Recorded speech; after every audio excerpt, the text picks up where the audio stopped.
Assalamualaikum warahmatullahi wabarakatuh. Mahkota Sang Prabu. Kerajaan Pajajaran berada di puncak kejayaannya di bawah kepemimpinan Prabu Siliwangi, raja yang bijaksana dan disegani.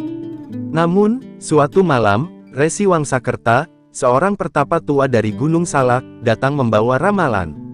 Ia berkata bahwa kejayaan Pajajaran akan runtuh jika mahkota kerajaan jatuh ke tangan yang salah. Prabu Siliwangi terkejut namun tetap tenang, memerintahkan agar mahkota pusaka kerajaan dijaga lebih ketat di dalam gedung pusaka. Pangeran Surya Kencana, putra mahkota Pajajaran, dikenal tampan dan gagah berani. Namun, di balik pesonanya, ia menyimpan ambisi besar untuk mempercepat dirinya naik tahta. Ia merasa Prabu Siliwangi terlalu berhati-hati dalam memperluas wilayah. Hasrat ini membuatnya mudah terpengaruh oleh bisikan seorang penasihat licik bernama Arya Kertawirya, yang punya niat jahat untuk merebut mahkota dan menjatuhkan Prabu Siliwangi. Pada suatu malam gelap tanpa bulan, Surya Kencana, dibantu oleh Arya Kertawirya, menyusup ke gedung pusaka. Mereka berhasil mencuri mahkota kerajaan. Namun, ketika Surya Kencana mencoba mengenakan mahkota itu, langit bergemuruh dan tanah bergetar. Tiba-tiba, mahkota tersebut berubah menjadi ular emas yang melilit kepalanya. Ia menjerit kesakitan, tetapi tidak ada yang bisa menolongnya.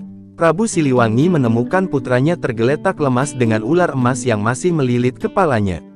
Dengan kesedihan mendalam, Prabu Siliwangi menyadari bahwa ramalan Resi Wangsakerta mulai menjadi kenyataan. Ia memohon kepada para resi dan dukun kerajaan untuk menghapus kutukan tersebut, namun usaha mereka sia-sia. Ular itu tidak bisa dilepaskan, dan Surya Kencana perlahan berubah menjadi batu. Arya Kertawirya melarikan diri ke hutan, namun dihantui oleh roh-roh penjaga kerajaan. Setelah kutukan tersebut, mahkota kerajaan menghilang secara misterius. Tanpa mahkota, simbol kekuasaan Pajajaran lenyap, membuat kerajaan tampak lemah di mata musuh. Kerajaan-kerajaan tetangga yang iri mulai melancarkan serangan. Prabu Siliwangi berusaha mempertahankan kerajaannya, namun tanpa mahkota, semangat pasukan Pajajaran mulai runtuh. Putri Galuh Pusparani, adik Surya Kencana, memutuskan untuk mencari mahkota yang hilang demi menyelamatkan kerajaannya. Ia menempuh perjalanan berbahaya ke Gunung Salak, mencari Resi Wangsakerta. Sang Resi memberinya petunjuk bahwa mahkota itu hanya bisa ditemukan jika ia berani menghadapi ujian hati, melawan ketamakan, kebencian, dan ketidakadilan dalam dirinya sendiri. Dengan tekad bulat, Putri Galuh melintasi rimba, menaklukkan cobaan batin, hingga akhirnya menemukan mahkota yang tersembunyi di dalam gua keramat. Putri Galuh kembali ke Pajajaran dengan mahkota pusaka. Namun, sebelum ia menyerahkan mahkota itu kepada Prabu Siliwangi, ia bersumpah untuk memimpin rakyat dengan keadilan dan kasih sayang, berbeda dari ambisi kakaknya. Prabu Siliwangi, terharu dengan keberanian dan kebijaksanaan putrinya, menyerahkan tahta kepadanya. Di bawah kepemimpinan Ratu Galuh Pusparani, Pajajaran bangkit kembali dan dikenal sebagai kerajaan yang makmur dan damai. Mahkota yang pernah membawa kutukan kini menjadi simbol harapan dan kebangkitan. Di bawah langit yang membara oleh warna jingga senja, kerajaan Pajajaran berdiri megah, dikelilingi oleh hutan lebat dan sungai-sungai yang berkilauan seperti ular perak. Di dalam istana yang berdindingkan batu andesit dan dihiasi ukiran-ukiran leluhur, Prabu Siliwangi duduk di atas singgasananya dengan tatapan tajam namun penuh kebijaksanaan. Ia adalah raja yang dicintai rakyatnya, seorang pemimpin yang mampu menaklukkan musuh tanpa mengangkat senjata, hanya dengan kata-kata yang penuh wibawa. Namun di balik segala kejayaan itu, Prabu Siliwangi merasakan kegelisahan yang tak bisa ia jelaskan, seperti ada bayangan kelam yang mengintai di balik setiap langkahnya. Suasana istana yang biasanya tenang berubah saat pintu gerbang utama terbuka dengan derit pelan, dan seorang resi tua berjalan perlahan masuk, tongkat kayu cendana menopang tubuhnya yang renta. Resi Wangsakerta, sang pertapa dari Gunung Salak, dikenal bukan hanya karena kebijaksanaannya, tetapi juga ramalan-ramalan yang tak pernah meleset. Para prajurit menundukkan kepala, dan bisik-bisik ketakutan mulai terdengar. Hanya Prabu Siliwangi yang tetap tenang, meski hatinya berdegup lebih cepat dari biasanya. Resi Wangsakerta berhenti di depan singgasana, matanya yang keruh menatap lurus ke arah sang Prabu. Jangan lupa like, komen, dan subscribe untuk terus mengikuti cerita-cerita sejarah lainnya. Aktifkan juga lonceng notifikasi supaya kamu nggak ketinggalan episode terbaru. Kita lanjut ke ceritanya. Prabu Siliwangi, suara Resi itu serak namun menggetarkan, seperti angin yang berbisik di antara pepohonan tua. Aku datang membawa kabar dari alam gaib. Kejayaan Pajajaran berada di ujung tanduk. Mahkota pusaka yang selama ini menjadi simbol kekuasaanmu, akan menjadi sumber kehancuran jika jatuh ke tangan yang salah. Suasana berubah mencekam, dan bahkan api obor di dinding seakan meredup, seperti mendengarkan kata-kata sang Resi dengan saksama. Prabu Siliwangi mengerutkan kening, mencoba memahami makna di balik ramalan itu. Mahkota pusaka, Makuta Binokasi Sang Hyang Pake, adalah lambang kekuasaan turun-temurun yang dipercaya membawa perlindungan dari leluhur Pajajaran. Bagaimana mungkin benda suci itu menjadi sumber kehancuran? Namun, Prabu Siliwangi tahu betul bahwa meremehkan ramalan seorang Resi adalah awal dari malapetaka. Dengan suara yang tetap tenang, ia bertanya, "Siapa yang kau maksud dengan tangan yang salah, Resi? Apakah itu musuh dari luar, atau dari dalam istana ini?" Resi Wangsakerta tidak menjawab langsung. Ia hanya menghela napas panjang, seolah beban dunia ada di pundaknya. "Musuh yang paling berbahaya bukanlah mereka yang datang dengan pedang terhunus," katanya perlahan. "Melainkan mereka yang menyembunyikan niat jahat di balik senyum dan sumpah setia." Kata-kata itu menggantung di udara seperti kabut tebal yang sulit dihalau. Prabu Siliwangi merasakan hawa dingin menjalari punggungnya. Ia menoleh sekilas ke arah para bangsawan dan pejabat yang berdiri di sudut ruangan, mencoba membaca niat tersembunyi di balik wajah-wajah mereka. Malam itu, Prabu Siliwangi memerintahkan agar Makuta Binokasi dipindahkan ke gedung pusaka, ruang rahasia yang hanya diketahui oleh segelintir orang kepercayaannya. Ia juga meningkatkan penjagaan di seluruh penjuru istana. Namun, bahkan tindakan pencegahan itu tidak mampu menghapus kecemasan di hatinya. Sebagai seorang raja, ia terbiasa menghadapi ancaman dari luar. Tapi ramalan ini seakan mengisyaratkan bahwa bahaya sesungguhnya berasal dari orang-orang terdekatnya. Prabu Siliwangi menatap langit malam dari jendela kamarnya, melihat bintang-bintang yang bersinar redup, seolah alam semesta pun tahu bahwa badai besar akan segera datang. Sementara itu, di sudut lain istana, sepasang mata mengamati setiap langkah sang Prabu dengan penuh perhitungan. Mata itu bukan milik musuh dari luar, melainkan seseorang yang berada begitu dekat dengan tahta, seseorang yang darahnya sendiri mengalir dari garis keturunan Siliwangi. Ramalan Resi Wangsakerta baru saja membuka lembaran pertama dari kisah kelam yang akan mengguncang kerajaan Pajajaran hingga ke akar-akarnya. Namun Prabu Siliwangi belum tahu, bahwa kehancuran yang diramalkan itu akan datang dari tempat yang paling tak terduga. Malam setelah ramalan Resi Wangsakerta, Pangeran Surya Kencana berdiri di balkon. Kamarnya, menatap cahaya obor yang berkedip-kedip di kejauhan. Tatapannya tajam, bukan karena kekhawatiran, tetapi karena rasa iri yang lama terpendam.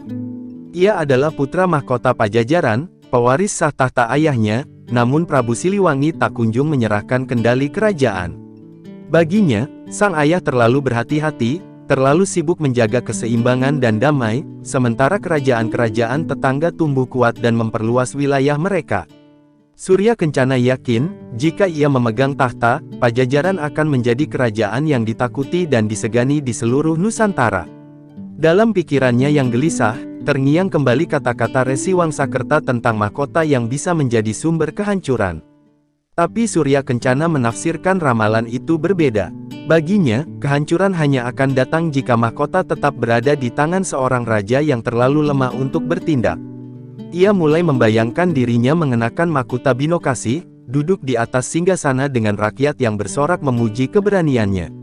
Hasrat itu semakin membakar dadanya, mengaburkan batas antara ambisi dan kewajiban.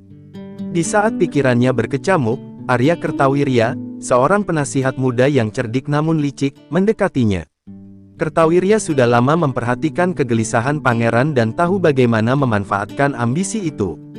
Dengan suara lembut penuh racun, ia berkata, "Pangeran, kerajaan ini butuh pemimpin yang kuat, bukan sekadar bayangan masa lalu."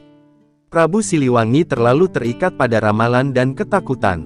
Bukankah sudah saatnya pangeran menunjukkan siapa yang pantas memegang kekuasaan sesungguhnya?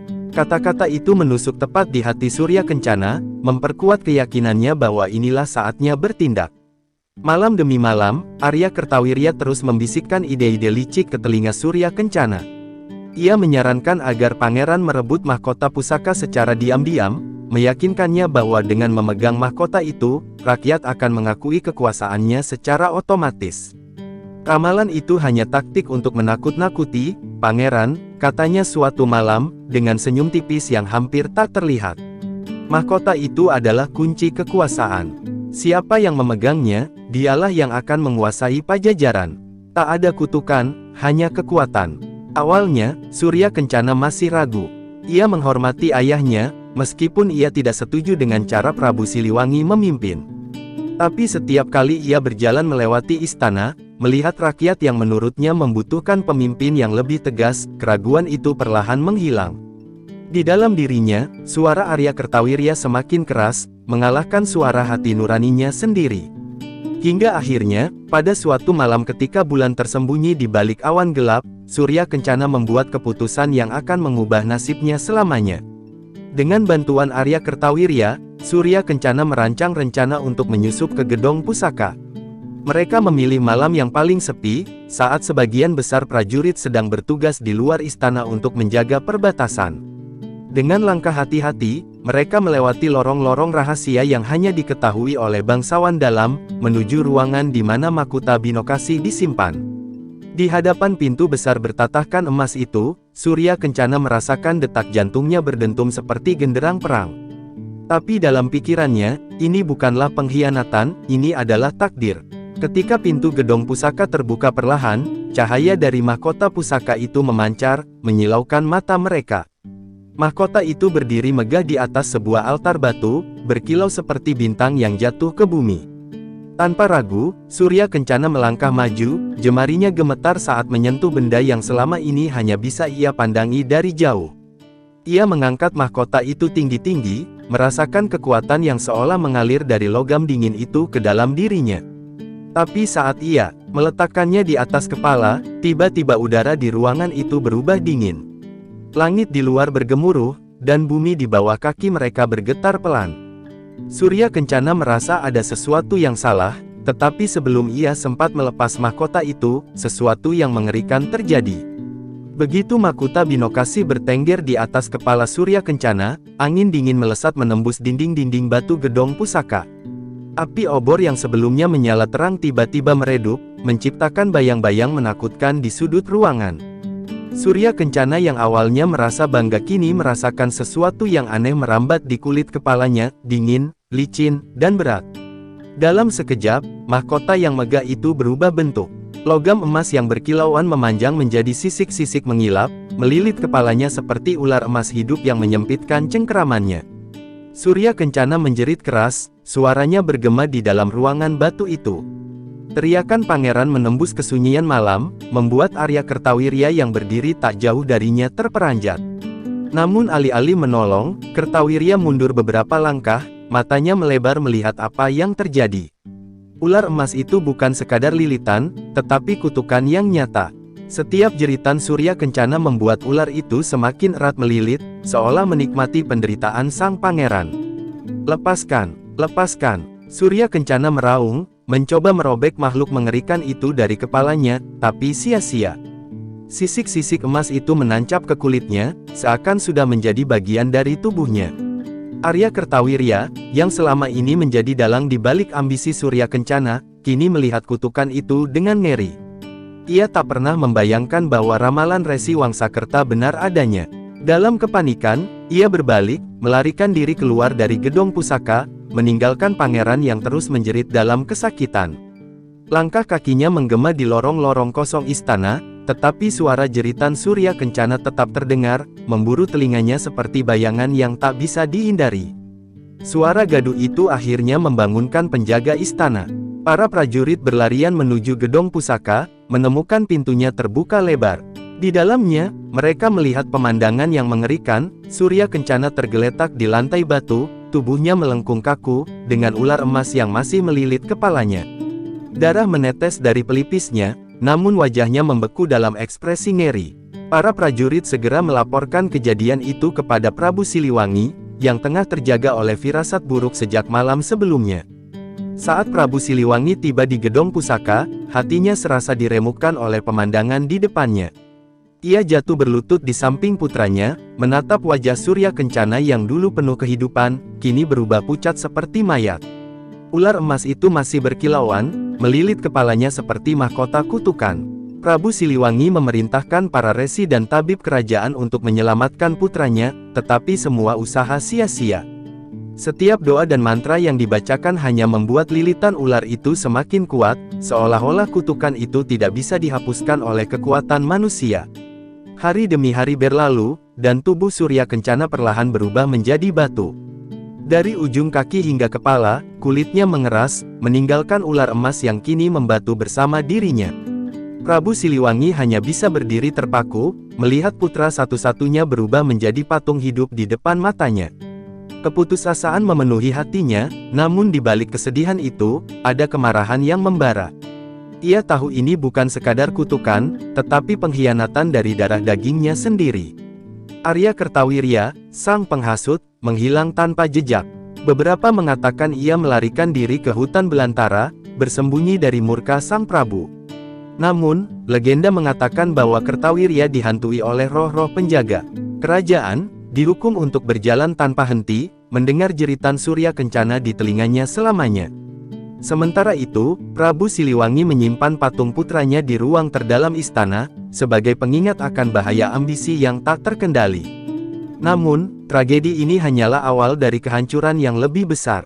Sebab tanpa disadari, mahkota Binokasi telah menghilang, meninggalkan Pajajaran tanpa simbol kekuasaan, dan membuka pintu bagi musuh untuk menyerang.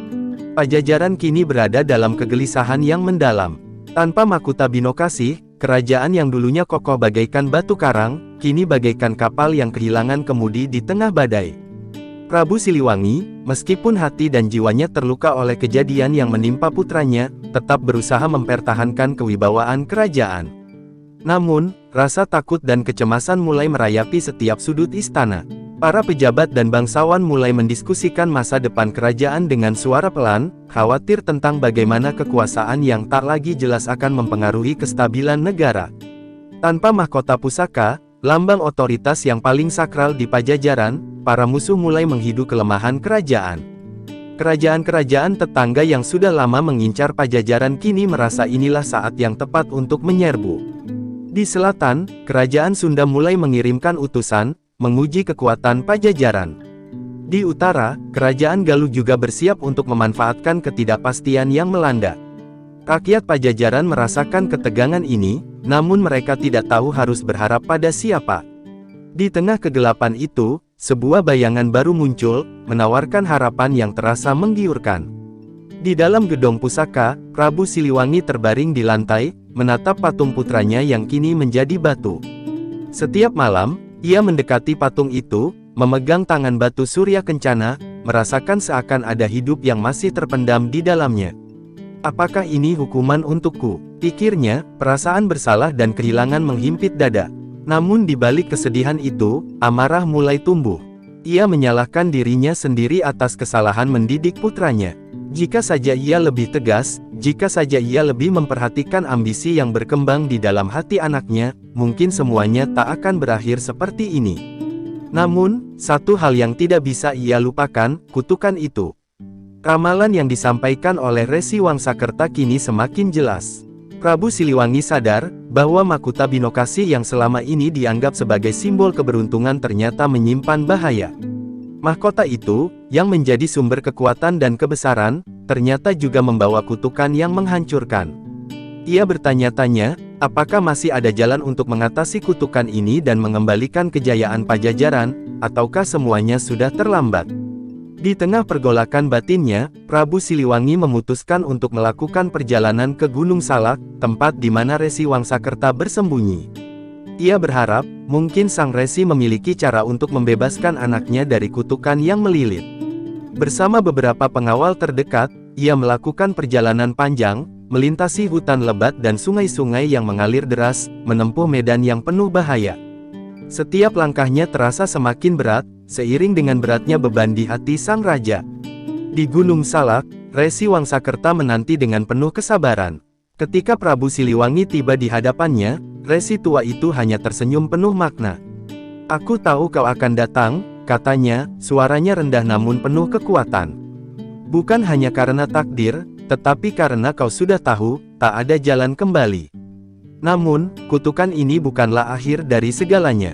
Ada satu cara untuk melepaskannya, meski jalan itu penuh bahaya dan pengorbanan." Prabu Siliwangi, meskipun lelah, memandang resi itu dengan harapan. "Apa yang harus aku lakukan, Resi?" tanya Prabu Siliwangi, suaranya penuh permohonan. "Aku tidak akan membiarkan kerajaan ini jatuh lebih dalam ke dalam kehancuran." Resi Wangsakerta mengangguk pelan. "Yang perlu kau lakukan, Prabu, adalah menemukan mahkota yang hilang, Mahkota Binokasi, dan membawa kembali ke tempat yang benar. Namun, ingatlah, kekuatan dari mahkota ini bukan hanya untuk yang pantas. Siapa yang memakainya harus mampu mengatasi seluruh dosa dan penderitaan yang telah terjadi. Mahkota ini akan menguji siapa diri mereka sebenarnya. Dan jika tidak kuat, maka kutukan ini akan mengikat lebih erat." Dengan harapan yang terbangun kembali, Prabu Siliwangi bersiap melanjutkan pencarian mahkota yang hilang. Namun, perjalanan itu tak akan mudah. Tak hanya musuh dari luar yang harus dihadapi, tetapi juga pergolakan batin dan kenyataan pahit dari masa lalu yang harus diterima. Dengan tekad yang semakin bulat, Prabu Siliwangi memulai pencarian yang akan menentukan masa depan Pajajaran, dan mungkin juga keselamatan dirinya dan kerajaannya. Ketika Mahkota Binokasi akhirnya bersarang di kepala Prabu Siliwangi, sebuah kedamaian yang aneh mengalir melalui tubuhnya. Namun, damai yang dirasakannya bukanlah kedamaian biasa, melainkan kedamaian yang penuh dengan pemahaman mendalam tentang tanggung jawab yang kini diembannya. Setiap helaan nafasnya seperti mengingatkan akan dosa-dosa masa lalu, namun juga memberi kekuatan untuk memperbaikinya. Mahkota itu, yang selama ini menjadi lambang kekuasaan dan kebesaran, kini terasa berbeda. Bukan sekadar simbol, melainkan sebuah beban yang menuntut kesetiaan, keadilan, dan kebijaksanaan. Dengan Mahkota Binokasi di kepalanya, Prabu Siliwangi merasa seolah ia bisa melihat segala sesuatu dengan lebih jelas. Pandangannya menembus batas waktu, mengenang segala kejadian yang telah menuntunnya pada saat ini. Ia melihat kembali perjalanannya bersama Surya Kencana, ingatannya tentang anaknya yang dulu penuh harapan kini menjadi patung batu. Ia merasa bahwa seluruh kerajaan Pajajaran kini bergantung padanya, pada setiap langkah yang ia ambil. Ketegangan di luar sana, baik dari kerajaan tetangga maupun ketidakpastian yang menghinggapi rakyat, menjadi beban berat yang harus dipikulnya. Perjalanan panjang menuju pengembalian mahkota itu tidak hanya mengubahnya secara fisik, tetapi juga secara rohani. Sebelum ia memutuskan untuk kembali ke istana, Prabu Siliwangi bertemu dengan Resi Wangsakerta sekali lagi. Sang Resi hanya mengangguk dan tersenyum. "Kau sudah menemukan apa yang harus ditemukan, Prabu. Namun ingatlah, perjalananmu belum selesai. Saat kau kembali, segala keputusan yang kau ambil harus datang dari hati yang tulus. Jangan biarkan kekuasaan mengaburkan pandanganmu." Kata-kata Resi itu mengingatkan Prabu Siliwangi akan satu hal yang penting, kekuasaan bukanlah segalanya, yang terpenting adalah bagaimana menggunakan kekuasaan itu untuk kebaikan rakyat. Dengan tekad yang semakin kuat, Prabu Siliwangi memulai perjalanan kembali menuju Pajajaran. Perjalanan itu terasa lebih ringan dari sebelumnya, meskipun beban tanggung jawab yang ada di pundaknya kini semakin besar. Namun, ada sesuatu yang berbeda dalam dirinya. Ia bukan lagi seorang raja yang terjebak dalam kemewahan dan kebesaran semata, melainkan seorang pemimpin yang siap mengembalikan keadilan dan kesejahteraan bagi rakyatnya. Setiap langkahnya kini terasa penuh makna, dan ia tahu bahwa perubahan besar sedang menanti di depan. Sesampainya di Pajajaran, Prabu Siliwangi disambut oleh para pejabat dan bangsawan yang tampak bingung dengan perubahan yang terjadi pada sang raja. Mereka melihat mahkota yang kini berada di kepala Prabu Siliwangi dengan penuh takjub dan rasa hormat. Namun, meskipun ada rasa terkejut, ada juga rasa cemas. Apakah raja yang kembali ini mampu memenuhi harapan mereka? Apakah perubahan yang dibawanya akan membawa kerajaan ke jalur yang lebih baik atau justru menjerumuskan mereka ke dalam jurang kehancuran? Prabu Siliwangi memandang para bawahannya dengan pandangan yang tajam namun penuh pengertian. "Aku kembali bukan untuk mengembalikan kejayaan kerajaan ini melalui kekuasaan semata. Aku kembali untuk mengembalikan hati rakyat, untuk menebus kesalahan yang telah kulakukan, dan untuk memberikan keadilan bagi semua, katanya dengan suara tegas namun penuh ketulusan. Kata-kata itu membekas di hati semua yang mendengarnya, memberi rasa harapan yang baru, bahwa kerajaan Pajajaran tidak akan dipimpin oleh kekuasaan yang semu, melainkan oleh seorang raja yang siap bertanggung jawab atas setiap tindakan dan keputusan yang ia ambil. Namun, perubahan yang diinginkan Prabu Siliwangi tidak datang dengan mudah. Ketika ia mengumumkan niatnya untuk melakukan reformasi di dalam istana dan kerajaan, tidak semua pihak sepakat. Beberapa bangsawan merasa terancam dengan perubahan yang dibawa oleh sang raja. Mereka yang selama ini hidup dalam kemewahan dan kekuasaan tidak ingin kehilangan posisi mereka. Disinilah Prabu Siliwangi diuji, bukan hanya oleh musuh dari luar, tetapi juga oleh pengkhianatan yang datang dari dalam kerajaan. Bahkan ada yang mencoba menghasut rakyat untuk menentang pemerintahannya, melihat perubahan sebagai ancaman bagi status quo mereka. Prabu Siliwangi tahu bahwa perjuangannya baru dimulai. Ia tidak hanya harus melawan musuh dari luar, tetapi juga harus menghadapi mereka yang telah lama menikmati kekuasaan yang tidak adil. Namun, dengan kekuatan baru yang ia miliki, dan dengan mahkota binokasih di kepalanya, Prabu Siliwangi merasa yakin bahwa ia bisa menghadapi tantangan ini. Ia siap untuk mengembalikan kejayaan Pajajaran, bukan dengan kekuatan yang menindas, tetapi dengan kebijaksanaan yang membawa kemakmuran bagi seluruh rakyat. Kerajaan Pajajaran berada di ambang perubahan besar. Prabu Siliwangi, dengan mahkota binokasih di kepalanya, kini menghadapi tantangan terbesar dalam hidupnya, memimpin dengan keadilan di tengah berbagai intrik dan ketidakpuasan yang merajalela di dalam istana. Meskipun pengaruhnya sebagai raja semakin kuat, ia menyadari bahwa kekuatan dari mahkota yang dipakainya bukanlah solusi untuk setiap masalah. Kekuatannya terletak pada hati dan tekadnya untuk melakukan yang terbaik bagi rakyatnya. Namun, perjalanan menuju perubahan itu tak akan mudah. Seperti yang sudah diingatkan oleh Resi Wangsakerta, perubahan selalu membawa pertentangan. Beberapa bulan setelah kembalinya Prabu Siliwangi ke Pajajaran, ketegangan semakin memuncak. Beberapa bangsawan yang merasa terancam oleh reformasi yang diterapkan raja mulai bergerak di balik layar. Mereka mengumpulkan kekuatan dari kalangan tentara dan para pendukung kerajaan-kerajaan tetangga yang menginginkan kelemahan Pajajaran. Para pengkhianat itu merencanakan pemberontakan besar, berharap bisa menggulingkan Prabu Siliwangi dan mengembalikan status quo yang menguntungkan mereka. Namun, sang raja tidak tinggal diam. Ia tahu bahwa untuk melindungi kerajaannya, ia harus menghadapi bahaya ini dengan kebijaksanaan dan keberanian yang lebih besar. Prabu Siliwangi mengumpulkan para pemimpin setianya dan memberi mereka tugas untuk memperkuat barisan pertahanan kerajaan. Sementara itu, di dalam istana, ia terus berusaha memperbaiki tata kelola pemerintahan dengan adil, memberikan lebih banyak kesempatan kepada rakyat untuk bersuara, dan menekan tindakan korupsi yang sudah lama mengakar. Dengan bantuan dari para penasihat yang bijaksana, ia juga memperkuat hubungan diplomatik dengan kerajaan-kerajaan tetangga yang sebelumnya ragu terhadap kepemimpinannya.